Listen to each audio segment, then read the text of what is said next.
got a size advantage. The Hound's going to struggle against her. And Israel back in the game now. Michael Tucker. should have been a foul call. Marcus is wide open. Hey, what's up, Loyola, and welcome back to the Six Man Report. I'm your host, Rob Fredrickson, and joining me is my co-host, Brendan Highland, and we have a special guest co-host joining us today, Shane Walker. Shane, you want to say something to the camera? You know. Hello, people of Loyola. So we got Shane joining us today, and we got a special edition. We're going to do a year-long wrap-up today, and we're going to start with lacrosse as usual, but we also have some special guests coming in. We're going to interview Dylon Cormier in a little bit, and we have Joey Wilkins coming in from the soccer team, so get excited for that. But first, let's start off with men's lacrosse. Guys, as usual, they kept on rolling this week, and they beat Hobart 17-6. They kind of controlled it from the very start. Brendan, you want to tell us a little bit what happened in that game? Yeah, I mean, it was just another dominating performance by the Hounds. They're up 7-1 at the end of the first quarter. Sawyer and Lesby combined for 7 goals.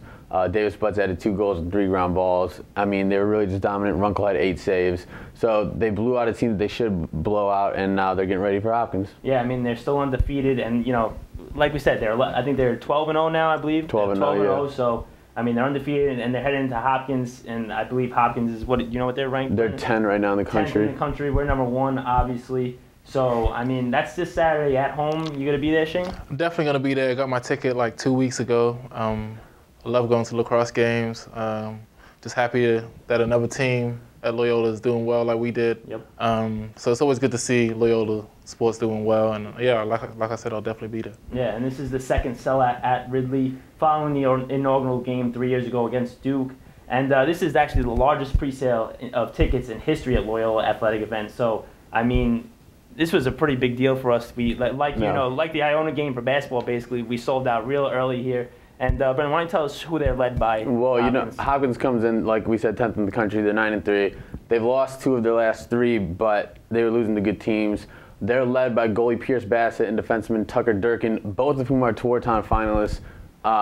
And this team isn't like normal Hopkins teams. Usually Hopkins has 1 or 2 real good attackmen, guys that can go one-on-one and get to the goal. They don't have that this year. They only have 1 guy that has over 20 goals. They have 6 guys with over 10, so they're more balanced this year, but they lack that star power. I personally think that that's kind of what's been holding them back this year, and especially of late, they've been having trouble scoring goals. Yeah, I mean, we certainly don't lack that star power. We have Mike Sawyer, Eric Lesby, and Scott Ratliff. All those guys are on the Tour-Town list as well. So, we have, especially Sawyer, he looks like he may be able to even take this. He's got a shot, yeah, absolutely. He's got a good shot. He's second in the nation ranked right now for it. So he definitely has a good shot to take it home. But let's talk about some other sports. Like we said, it's going to be a wrap-up today. So we're going to talk about basketball. Shane, you have any remarks about the basketball team this year and your season here? Senior season, couldn't go out any better. Thanks to my teammates for a great year. Thanks to Coach Patsos, obviously, he did a great job this year. Great season for the fans, and looking forward to next year, looking on from the sidelines. Yeah, so let's hop into our interview with Dylon Cormier right now, another Six-Man exclusive.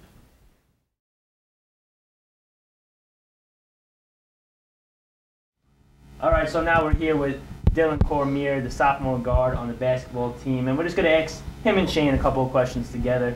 And I'll start off right with the first question, guys. What was your most memorable moment from this championship season? Why don't you answer first, Dylon? My most memorable, probably winning the championship, of course, but probably just seeing that reaction that Jimmy had at the championship. That was the first time I ever seen him cry or show any emotion throughout besides anger. So, I mean, that probably was the biggest part. And seeing Shane, of course, breaking down and crying on the floor pretty much. Pretty much was an eye-opening experience for me. I mean, I knew he was an emotional guy, but I never seen that part. He was on the ground like for a good 5-10 minutes weeping. So I just thought that was probably the most memorable moment. So he's gonna call me out. He's gonna call me out. I mean, championship also, or something else? Yeah, this is because I've been here for 4 years. I'm saying I've been through the rough spots. So it's always good just to win that championship, get the ring, end on a good note, man. But I got a question for Dylon, seeing as he wants to put me on blast. My question for you, Dylon. Are you ever gonna clean your locker, man? Me and you've been locker mates for about 2 years now since I came my freshman year, and I just like to keep. I mean, it's a locker room. It's not supposed to be clean. You know what I'm saying? I probably won't clean up my locker next year. Probably had the same problems. The disorganization helps me be organized. That's just my thing. If that makes sense, I mean, that's how he plays well, I guess. All right. You guys play?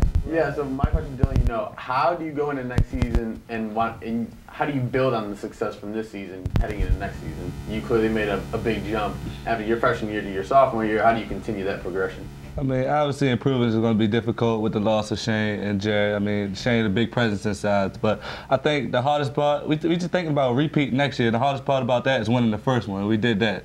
So basically, we just got to come back with the same mindset next year and just improve upon some of the little things, such as like post defense next year and inside presence. And I think we'll be good if we do that. Do you think Jordan Latham's going to be able to step up and take care of Shane's spot, with the defense and rebounding next year? Definitely. Him and Julius combined definitely can help us out at the big position, which we need. And we've been dominant in that position this year, which is a tribute to our success this year. So hopefully the same follow next year. And who do you see as an X factor next year? You see somebody stepping up, maybe an incoming freshman or somebody who's on the team now? My X factor is definitely Anthony Winbush. He's looking pretty good in the off season, so y'all watch out for Bush. He's gonna be a big star for us next year. The PTPer, man. Prime time player. Definitely hit those big threes in the championship game there. So I mean, definitely came up clutch there. But Dylan, thanks for joining us on the Sixth Man, and good luck to you next season. Thank you. Clean your locker. So that's going to wrap up the men's basketball season this year on the Sixth Man Report. But, obviously they'll be back stronger than ever next year. But let's talk a little bit about soccer. They had, a great season. They were a young team this year. So we're going to talk to Joey Wilkins now and bring him in to ask him about, how he thought this season went and what he thinks about next season. And Shane's even got a couple of questions for him about the European Soccer League.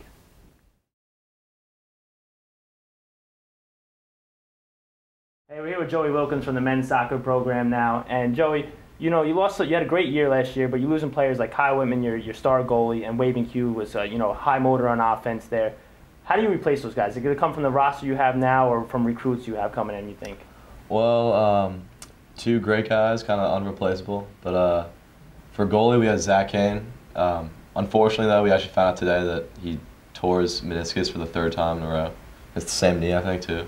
But, I mean, long summer, so hopefully we'll be able to recover from that.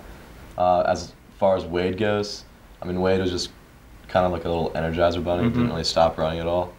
So that's kind of hard to replace, especially in the midfield. But as far as recruiting goes, I don't really know if we recruited another center mid, but I know we have Gary Weisbaum and Hector Ariana, who are both really solid in the midfield. So I think they can do a pretty good job next year. And now, how do you continue from this season's success and translate that to next season? Well, I mean, it's nice that since we've only lost really two players, we pretty much have the exact same team coming back for next season. So we have the same momentum coming from a solid spring season this year, probably going right into the fall. So we'll be we're pretty confident really for the season coming up. And what do you think about the youth on the front line? You have Connor Thompson and Stephen Dooley. Do you think those guys are going to, take it to the next level this year since they have another year under their belts? Absolutely. I mean, Connor's still young, same age as I am, and he's a great player, and so is Stephen. Both kids with two just really good feet. Hopefully Stephen, his injury gets a little bit better. I think he has a hernia right now, so hopefully that'll be over by the summer. But if they're both back, then those are two solid offensive weapons. Yeah, and my last question about the team is, you had that back line of Libby, Gerwin Jones, Kevin Curran, and Zach Twell. They never even got off the field last year. Do you think that maybe they're just one of the best defenses in the MAC that we have? Yeah, I played with them a bit this spring, and they're both all of them are really solid players. Yeah, they held it down this year. They kept a couple of teams scoreless. I remember watching the games. But Shane, you have a couple questions for him.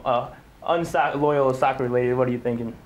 So being from England, I know a little bit about soccer or football, whatever you say. So what I want to know is, who would you say is the best player in the world? Cristiano Ronaldo, former Manchester United player, or Lionel Messi? I mean, I'm gonna have to say Messi. Considering he's won FIFA Player of the World a couple times, and Ronaldo's never won that.